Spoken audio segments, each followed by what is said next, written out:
तो दोनों कानों को भी बंद कर लेना ताकि बाहर की कोई आवाज अंदर न जाए। इसलिए अंदर नहीं जाने देना कि जीवात्मा के कान से सुनने का काम जो ऊपर से देववाणी ब्रह्मवाणी हो रही है उससे सुनना है।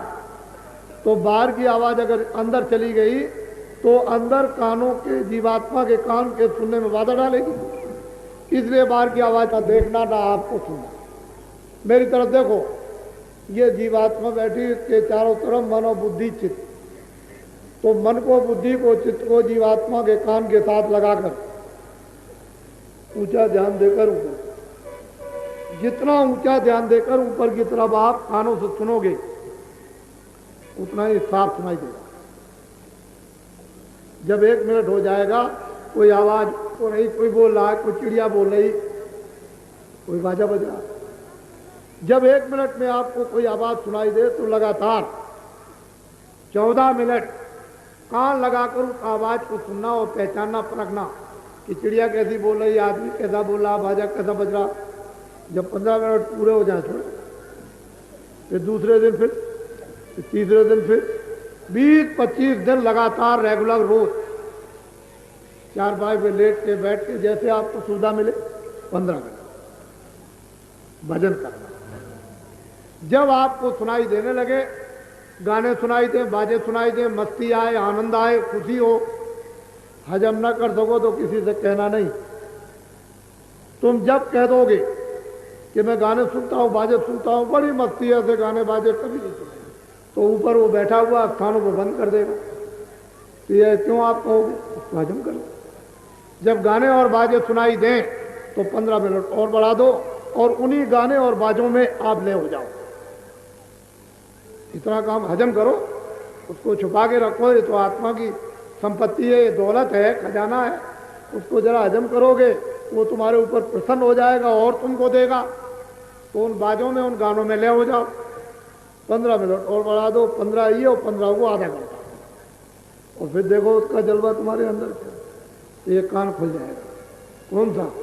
ये जीवात्मा का, ये जो बंद हो गया, ये नहीं, ये भी बंद और ये भी बंद, तो नहीं इधर सुनाई नहीं इधर सुनाई, और ये भी आंख बंद और ये भी बंद, ना इधर दिखाई ना उधर दिखाई।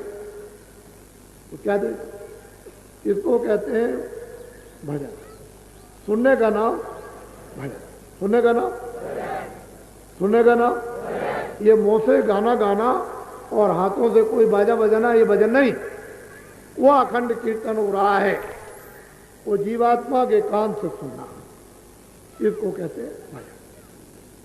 सुनने का नाम। अब ये बात आपको पता चली कि भजन कैसे किया जाए। ये भजन नहीं है जो आप कर रहे हैं। जब तुम आंख बंद करोगे ऐसे लेट कर, जब तुम लेट जाओगे और अंदर के कान को जब तुम खुलने दोगे, उसकी सफाई करने दोगे और कुछ समय तो ठोकर मारोगे दरवाजे पर, तब खुल जाए, तब आवाज ऊपर से सुनाई देगी। वो तो उसमें कशिश है, वो तो आकर्षण है, वो तो बिजली का जैसे पावर आता है वैसे वो आ रहा। वो तो मतलब है कि सब गंदगी को साफ कर। तो तुम इस युक्ति को नहीं जानोगे, इस भेद को नहीं जानोगे, इस राज को नहीं जानोगे, तो कैसे तुम भजन कर सकते हो? आपको मालूम है? तो ये पता चला कि आपके पास कान है, 2 कान बाहर के, एक जीवात्मा में कान है, और उसी से जब सुना जाएगा उसी का नाम भजन। अब दूसरा है ध्यान। ध्यान 5 मिनट, चारपाई में बैठ जाओ, लेट जाओ, इस तरह से दोनों आंखें बंद कर लो। ये बीचों बीच में आंख, इन आंखों को बंद कर लेना, बाहर से कुछ नहीं देखना। ये बीचों बीच में जो आंख है उससे बिल्कुल एकदम सामने सीधा। तो शुरू में तो आपको बिल्कुल अंधकार कि कुछ नहीं है। अपनी आंख को ऐसे इस तरह से एकाग्र करो, ऐसे हिलाना नहीं, ऊपर नीचे ऐसे रोको, ऐसे एक जगह टिकाओ। जब आंख इस तरह से आधे मिनट खड़ी होगी, ऐसे रुक जाएगी, एकाग्र हो जाएगी, तो उसी के सामने एक छोटी सी चमकदार एक रोशनी, एक प्रकाश बड़े जोर का आएगा। तो उसकी चमक से तुम्हारी वो आंख जो दिव्य आंख है, तीसरी आंख है, ज्ञान चक्षु है, शिव नेत्र है, उस रोशनी को देखकर गिर जाएगा। कुछ मेहनत आपको करनी, कुछ हमको, उनको क्या गंदगी को धोने के लिए। मन साफ हो जाए, बुद्धि साफ हो जाए, चित्त साफ हो जाए, अंतःकरण साफ हो जाए और आत्मा साफ हो जाए तो कान खुल जाए और आँख खुल जाए। तो कुछ हमको आपको तो मेहनत करनी है और ऊपर से क्या हो जाए। आप कहोगे हम कुछ नहीं करेंगे, ये तो करना ही पड़ेगा, क्योंकि तो करने का अधिकार आपको दिया। इसको कहते हैं सुमरन। तो 3 चीजें, भजन सुनने का नाम, ध्यान देखने का नाम, इसका नाम सुमरन। 5 नाम लिख लेना, टाट बालों से 5 रूप लिख लेना, 5 स्थान लिख लेना और एक के बाजे लिख लेना। फिर इनसे कहना कि हमको भजन बताओ, हमको सुमरन बताओ, हमको ध्यान बताओ। ये सब बताएंगे, इनकी ड्यूटी है। जो भी टाट वाला मिले फट पकड़ो और फौरन लिखा लो। जब कागज पे लिख लेना तो याद चुपचाप कहीं बैठ करके उसको ऐसे करके याद करना। कोई बगल में आ जाए तो उसको दिखाना नहीं, और याद करके 5 नाम, 5 रूप, 5 स्थान और हर एक की आवाजें और कागज फाड़ देना। वो भी मत दिखाना, हमको तो बताने का आदेश है, आपको बताने का आदेश नहीं।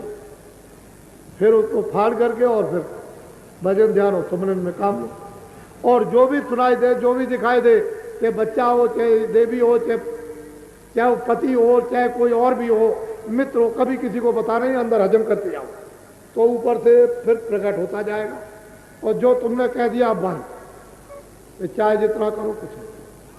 फिर ये मत कहना कि पहले होता था अब हमको नहीं, अब बंद क्यों हो गया। मैं सुनने के लिए तैयार नहीं, मैं पहले से सब आपको समझा देता हूं। ये बात अब जितने भी जिलों के लोग यहाँ पर थोड़े से उपस्थित हुए हैं,